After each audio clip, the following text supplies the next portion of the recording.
मेरे प्रिय भाइयों, मेरे प्रिय बहनों, आज का ये जो संदेश है ये बहुत ही ख़ास है। ये इसलिए ख़ास है क्योंकि यह नींव का संदेश है।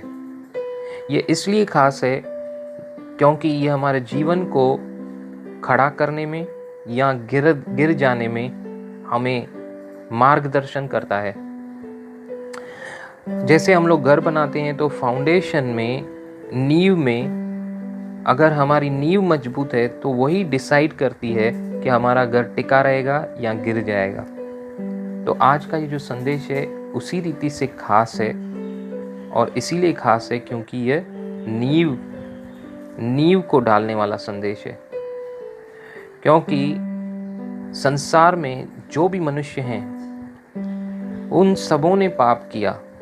अगर हम उत्पत्ति देखें, क्रिएशन देखें, जब पहला मनुष्य आया और पहली स्त्री आई तो वो लोग परमेश्वर के संग संग रहते थे, उसकी उपस्थिति में बने रहते थे।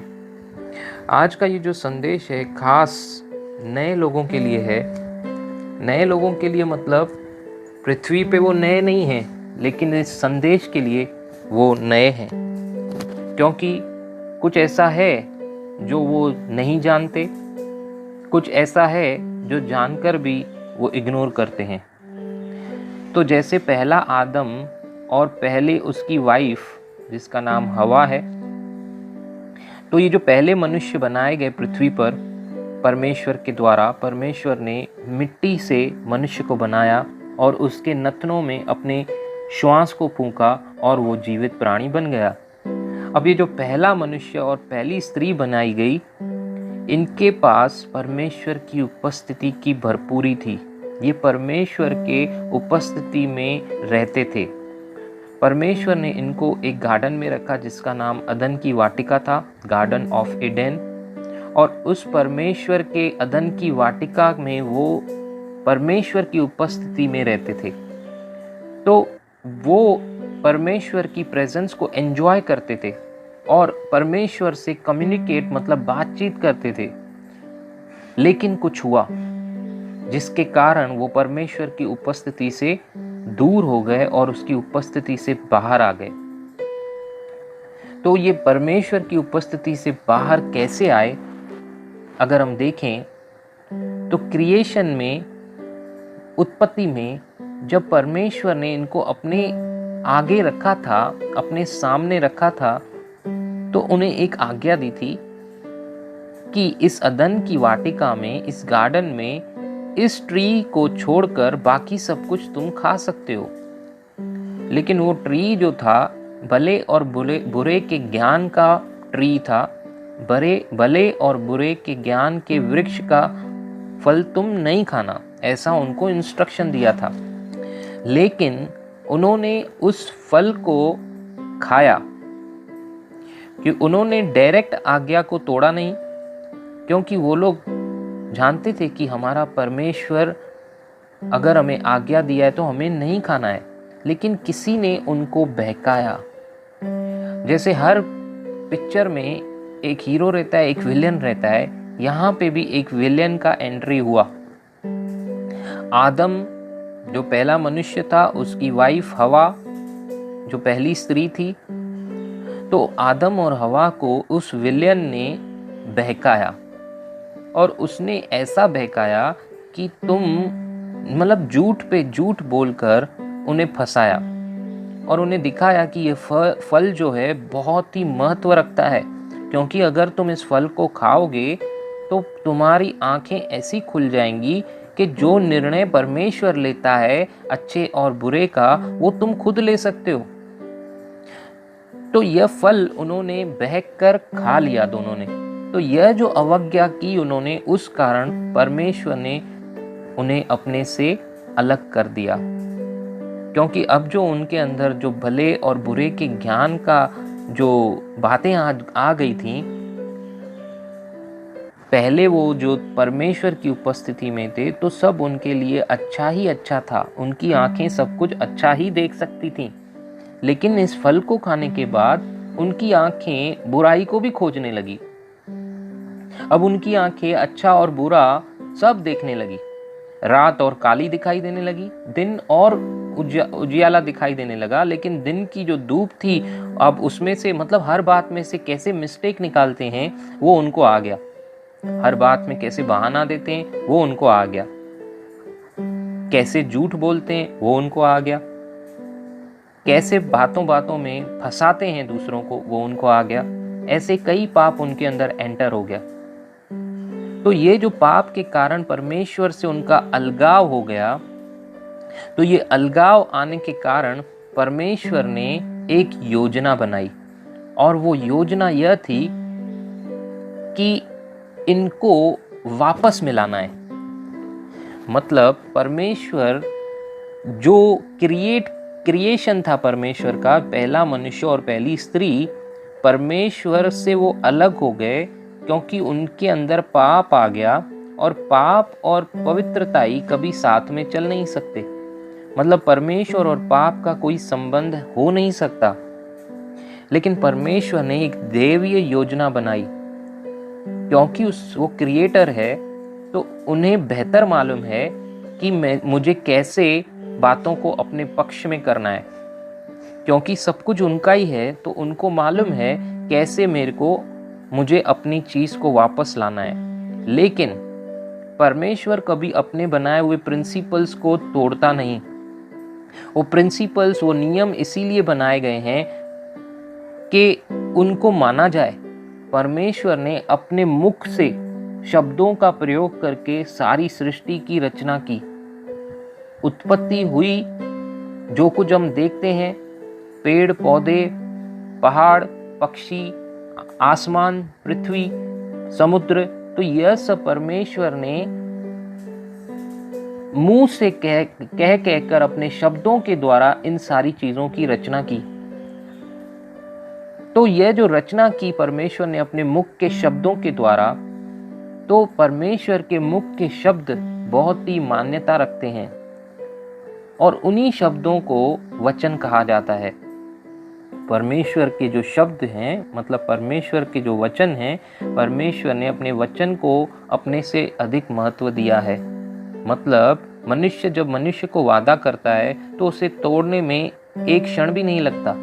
लेकिन परमेश्वर अगर कुछ वादा करे तो वह मनुष्य नहीं कि झूठ बोले, या मनुष्य नहीं कि अपने शब्दों से मुकर जाए। परमेश्वर अपने शब्दों को, अपने वचनों को पूरा करने वाला परमेश्वर है। परमेश्वर ने जब आदम और हवा को बनाया तो उन्हें पूरा अधिकार दिया कि वो पृथ्वी पर राज्य करें, वो बहुगुणित होते जाएं, बढ़ते जाएं। अदन की वाटिका में जब परमेश्वर ने आदम और हवा को रखा, पहला मनुष्य और पहली स्त्री को रखा, तो उन्हें आशीष दी कि तुम फूलो फलो और बढ़ते जाओ और हर एक चीज को अपने अधिकार में ले लो। लेकिन उस अवज्ञा के कारण, परमेश्वर की उपस्थिति से दूर होने के कारण, वह अधिकार खो दिया उन्होंने। लेकिन वो ब्लेसिंग जो परमेश्वर के मुंह से निकल चुकी थी, अब परमेश्वर का यही दैवीय योजना है कि वो वापस मनुष्य को मिल जाए, और परमेश्वर के द्वारा जो आशीषें मनुष्यों ने प्राप्त की थी, जिसको वो खो दिए थे, वो सब कुछ वापस मनुष्य के पास आ जाए। लेकिन परमेश्वर ने मनुष्य को आशीष दी, इसीलिए उसने दैवीय योजना बनाई कि वो मनुष्य का रूप लेकर ही पृथ्वी पर आएगा, क्योंकि मनुष्य को उसने आशीष दी है। और मनुष्य, पहला मनुष्य जिसने अपने अधिकार को खो दिया अवज्ञा के कारण, तो एक और आना चाहिए पृथ्वी पर जो आज्ञा का पालन करके वापस उन सारी बातों को, उन सारी आशीषों को अपने पक्ष में कर दे। तो ये परमेश्वर की दैवीय योजना थी कि मनुष्य को अपने पास लाए, तो मनुष्य के रूप में आकर सारी बातों को पूरा कर वो वापस परमेश्वर से मेल हो जाए उसका। तो इस योजना के अनुसार परमेश्वर ने एक चिन्ह रखा कि कैसे जाना जाए कि परमेश्वर पृथ्वी पर आया और वो अवतार बना, वो एक नबी के रूप में आया, वो अवतार बना। परमेश्वर ने अपना सिंहासन छोड़कर पृथ्वी पर वापस से मनुष्य को अपने साथ जोड़ने के लिए इस दैवीय योजना को बनाया। तो ये कैसे पता चले कि यह परमेश्वर की ओर से है? तो उसका चिन्ह रखा परमेश्वर ने कि उसका जो जन्म होगा एक कुंवारी स्त्री के द्वारा हो। परमेश्वर का जो आत्मा है, जिसको जो पवित्र आत्मा है, उसके द्वारा स्त्री उसके द्वारा गर्भवती हो, और वो कुंवारी स्त्री जो हस्बैंड और वाइफ या जो पुरुष और स्त्री के संबंध से जो संतान आती है वैसा नहीं, परंतु यह देवीय हो, डिवाइन हो, कि परमेश्वर का पवित्र आत्मा उस पर उतरा और वो कुंवारी गर्भवती हुई। तो इस तरीके से यह एक चिन्ह रखा कि कुंवारी गर्भवती होगी और जो पुत्र जनेगी, और उस पुत्र का नाम यीशु रखा जाएगा, जिसका अर्थ है बचाने वाला, मतलब उद्धारकर्ता। तो इस रीति से यीशु का जन्म हुआ, उद्धारकर्ता का जन्म हुआ, जिसने सारी आज्ञाओं को पूरा किया। अब मनुष्य ने जो पाप किया उसका क्या? तो पाप जो है वो एक सड़न की तरह है, उसका तो इलाज होना ही चाहिए। तो उसका इलाज यही है कि मृत्यु, क्योंकि वो ऐसा घाव है, जो घाव इतना गहरा हो गया कि अब उसका 3rd स्टेज नहीं, 4th स्टेज नहीं, सारी स्टेजेस को क्रॉस कर दिया। अब वो मृत्यु के लिए रुका है। तो इस मृत्यु को किसी को लेना ही है। तो वो मृत्यु, वो पाप का जो प्रभाव है, वो सारा परमेश्वर की दैवीय योजना के अनुसार वो सारा पाप का प्रभाव, सब पाप उसने जो भी मनुष्य ने किया था उस मनुष्य के ऊपर डालकर उस मनुष्य को मार दिया जाए। यह दैवीय योजना थी। क्योंकि अगर हम कुछ वचनों को जो अब हम देखेंगे, उन वचनों से पहले मैं इसीलिए आपको ये बता रहा हूँ क्योंकि हर बात की, हर गुनाह की सज़ा होती है। तो पाप की जो सज़ा है वो मृत्यु है, और वही मृत्यु जो मनुष्य के जीवन के पाप के द्वारा आई, वो मृत्यु परमेश्वर ने यीशु के ऊपर डाल दी। यीशु सारी मानव जाति का पाप अपने ऊपर लेने पे था। प्रभु यीशु जो खुद कभी कोई पाप नहीं किया, जो पाप से अनजान था, वो एक पवित्र जीवन जिया पृथ्वी पर, सारी आज्ञाओं को पूरा किया, क्योंकि परमेश्वर के द्वारा वो आया इसीलिए कि वो मनुष्य को वापस परमेश्वर से मिला दे। और जो पाप से अज्ञात था, जिसको पाप के बारे में कुछ भी जानकारी न थी, परमेश्वर ने उस पर सब पाप डाल दिए। अब वो एक पाप बन गया था, और यीशु को क्रूस पर मृत्यु की सजा सुनाई गई। यीशु को क्रूस पर जब चढ़ाया गया, तब वो दुनिया के सारे मानव जाति का पाप अपने ऊपर लिए हुए था। पाप की सजा मृत्यु है। हर मानव के लिए उसकी मृत्यु को अपने ऊपर लेकर उनका भुगतान करने के लिए यीशु क्रूस पर चढ़ा। अब यीशु मसीह क्रूस पर मारा गया, मतलब पाप का जो भुगतान था वो क्रूस पर कर दिया गया। सारा भुगतान पूरा कर दिया गया। परमेश्वर ने सब कुछ जो मनुष्य के विरोध में था, सब यीशु पर डालकर क्रूस पर पूरा कर दिया गया। यीशु ने आज्ञा पालन किया, इतना आज्ञा पालन किया कि मृत्यु भी, क्रूस पे जो मृत्यु है वो भी सह ली, केवल इसीलिए कि परमेश्वर पिता का दैवीय योजना पूरा हो। वो यह दैवीय योजना था कि परमेश्वर के साथ मनुष्य का वापस संबंध जुड़ जाए, और जो कुछ मनुष्य ने खो दिया था अदन की वाटिका में, वो सब कुछ मनुष्य फिर से प्राप्त करे। और ऐसा ही हुआ। यीशु मसीह जब क्रूस पर मारा गया, तो जब उसे गाड़ दिया गया, तो पिता परमेश्वर कैसे उसको मृत्यु में सड़ने देगा। पिता परमेश्वर ने अपना वो जो मनुष्य का भुगतान था वो पूरा कर दिया। अब परमेश्वर पाप को जो मनुष्य के विरोध में था उसको कैंसिल कर दिया यीशु के द्वारा। अब यीशु को अगर मरने दे दिया गया तो यह मृत्यु परमेश्वर की जीत नहीं परंतु हार है। परमेश्वर ने क्या किया, यीशु को जो गाड़ दिया गया था, भुगतान जो भर के गाड़ दिया गया था, उसको तीसरे दिन पे मृतकों में से, उस कब्र में से जिंदा कर दिया। इसीलिए वो जीवित है। परमेश्वर कभी मरता नहीं। प्रभु इसीलिए कहलाया क्योंकि वो सच में प्रभु है। परमेश्वर ने संसार में मनुष्य का रूप धारण किया, वो मारा गया, गाड़ा गया केवल और केवल मनुष्य जाति के लिए, और मृतकों में से पिता ने, परमेश्वर ने उसे जीवित कर दिया। अब ये जो काम किया गया, ये जो पूरी देवीय योजना बनाई गई परमेश्वर के द्वारा, सब कुछ परमेश्वर ने किया। परमेश्वर ने संसार में मनुष्य का रूप लिया, सब भुगतान पूरा किया और मारा गया, गाड़ा गया, और परमेश्वर ने उसे तीसरे दिन पे जीवित किया।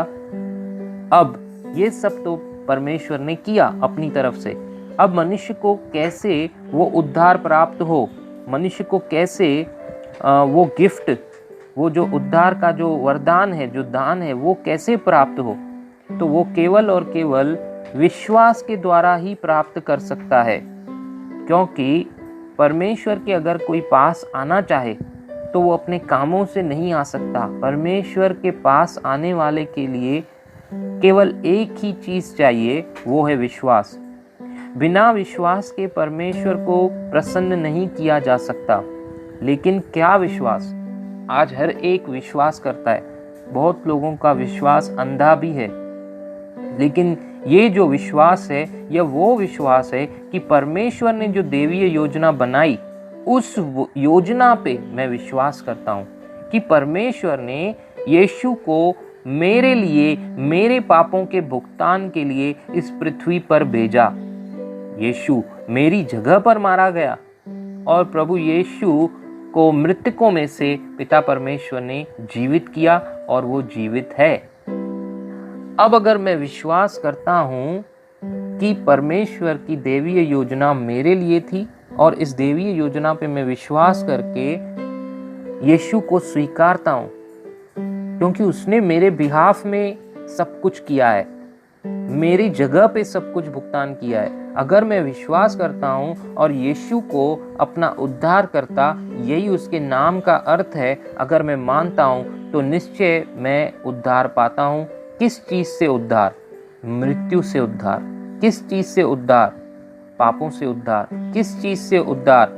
अनंत काल की आग से मैं बचाया जाता हूँ और अनंत जीवन में मुझे गिफ्ट के तौर पे मुझे अनंत जीवन मिलता है, जिसमें मैं खुशी से प्रवेश करके अपने परमेश्वर के साथ अदन की वाटिका की नाई उस उपस्थिति में मैं वास करता हूँ।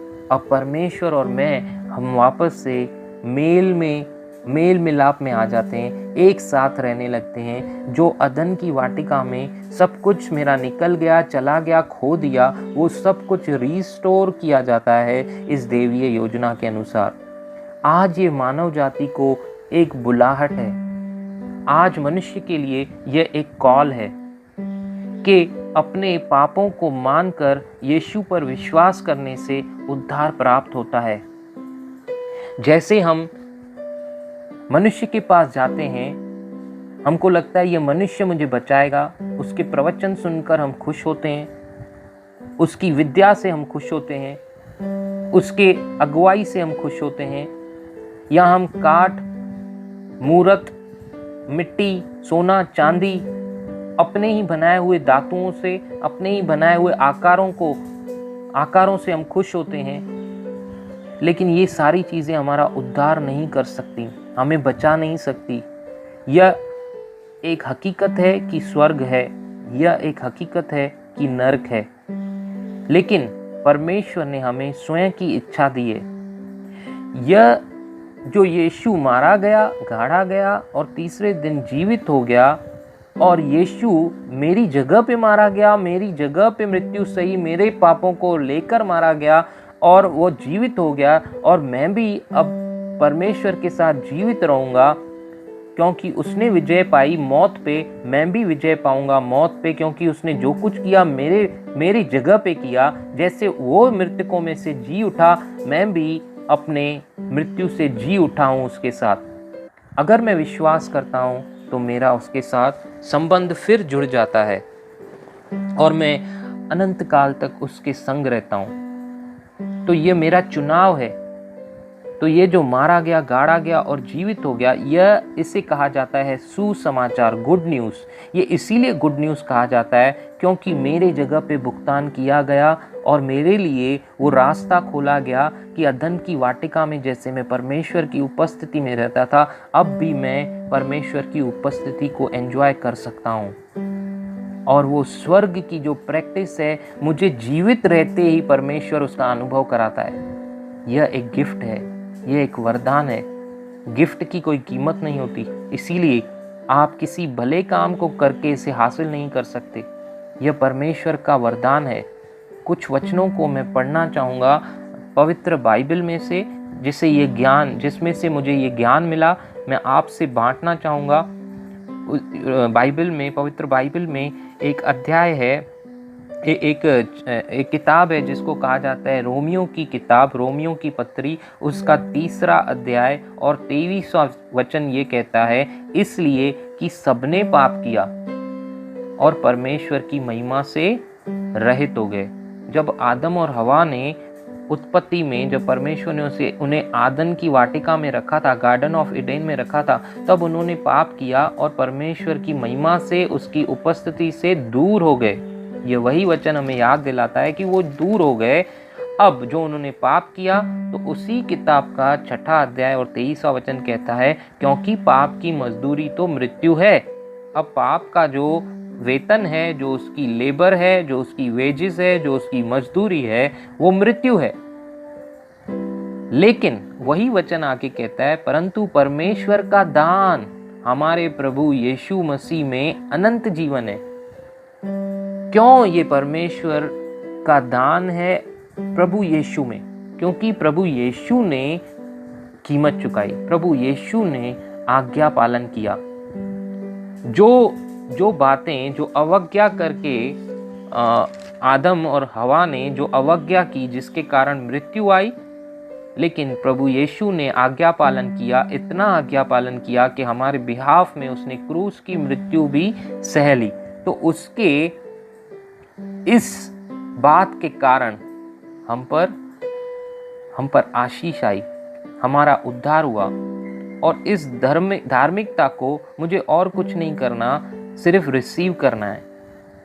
उसी किताब के 5वां अध्याय और 17वां वचन कहता है, क्योंकि जब पहले मनुष्य ने, आदम के अपराध के कारण मृत्यु ने उस एक ही के द्वारा राज्य किया। अब उन्होंने पाप किया और वो पाप का जो इफेक्ट है हर मनुष्य पे आ गया और अब मृत्यु राज्य किया। पहले जो आदम और हवा बनाए गए थे, वो कभी मरने वाले नहीं बनाए गए थे, क्योंकि मृत्यु तभी थी नहीं शासन में। ये मृत्यु तभी आई जब उन्होंने पाप किया।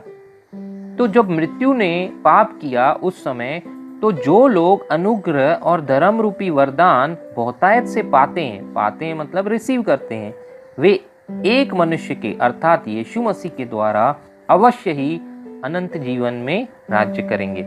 अब यहाँ पे कहता है वचन कि अब ये जो पहले मनुष्य ने पाप किया तो मृत्यु ने राज्य किया, लेकिन अब ये दूसरे मनुष्य ने, जो परमेश्वर ने यीशु को यहाँ पर संसार में भेजा, उसने आज्ञा का पालन किया, तो यह जो है धर्म रूपी अनुग्रह, जो वरदान है, उसे हम बहुतायत से पाते हैं। फिर से हमारा कनेक्शन जो है परमेश्वर के साथ जुड़ जाता है और हम स्वर्ग में परमेश्वर के साथ, अनंत जीवन में परमेश्वर के साथ, उसकी उपस्थिति में, परमेश्वर की उपस्थिति में, जो आदन की वाटिका में जो पहला मनुष्य जो अनुभव कर रहा था, वो हम अनुभव करना शुरू कर देते हैं। परमेश्वर का जीवन हमारे अंदर वास करने लगता है जब हम इस छोटे से वचन को विश्वास करते हैं जो उसी किताब में 10वां अध्याय में और 9 और 10 में कहता है कि यदि तू अपने मुंह से यीशु को प्रभु जानकर अंगीकार करे और अपने मन से विश्वास करे कि परमेश्वर ने उसे मरे हुओं में से जिलाया तो तू निश्चय उद्धार पाएगा। यहाँ पे वचन कहता है कि अगर मैं अपने मुंह से कबूल करता हूँ कि यीशु ने मेरी जगह पे सब कुछ पेमेंट की है और मैं उसको मुंह से अपने जीवन का प्रभु जानकर स्वीकार करता हूँ, अपने मन में विश्वास करता हूँ कि पिता परमेश्वर ने उसे मरे हुओं में से जीवित कर दिया, तो मैं उद्धार पाता हूँ, मेरा नया जन्म हो जाता है। केवल इन शब्दों को मुंह से और हृदय से विश्वास करने से मेरा नया जन्म हो जाता है।